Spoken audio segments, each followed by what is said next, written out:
Please do not shoot my mom. Get her out of the way. I'm so sorry. Get her out of the way now.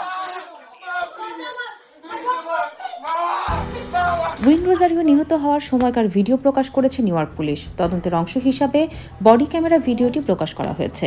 পৃথক দুটি তদন্ত করছে state attorney general office ও NYPD. এক বিবৃতিতে সকল ধরনের সহযোগিতার কথা জানিয়েছে এনওয়াইপিডি।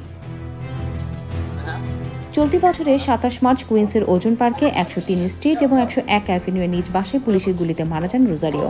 ঘটনার দিন উইন রোজারিওর ফোনে বাসায় আসে পুলিশ সদস্যরা। মানসিক ভারসাম্যহীন উইন নিজেই 911-এ কল করেন। ভিডিওটিতে দেখা যায় দুই পুলিশ সদস্য সিঁড়ি বেয়ে উপরে উঠলে উইন হাতে থাকা কাঁচি দিয়ে তেড়ে আসলে পুলিশ তার দিকে ট্রেজার ছুড়ে মারে এবং পরবর্তীতে এক পুলিশ সদস্যের দিকে আবারও কাঁচি নিয়ে এগিয়ে আসার চেষ্টা করলে নিরাপদ দূরত্বে থাকা অন্য পুলিশ সদস্য তাকে পরপর ৬ রাউন্ড গুলি করে। পরে হাসপাতালে নেওয়া হলে চিকিৎসক তাকে মৃত ঘোষণা করে।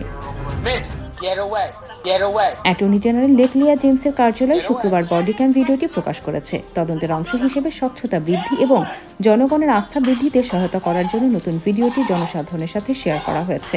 এদিকে এনওয়াইপিডি জানিয়েছে অ্যাটর্নি জেনারেল অফিসকে সব ধরনের সহায়তা করা হবে।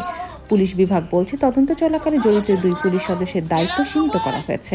এছাড়া অভিযুক্ত এক পুলিশ কর্মকর্তার আগ্নেয়াস্ত্র বহন নিষিদ্ধ করা হয়েছে। রিজওয়ান এলভিস, ঠিকানা নিউজ, যুক্তরাষ্ট্র।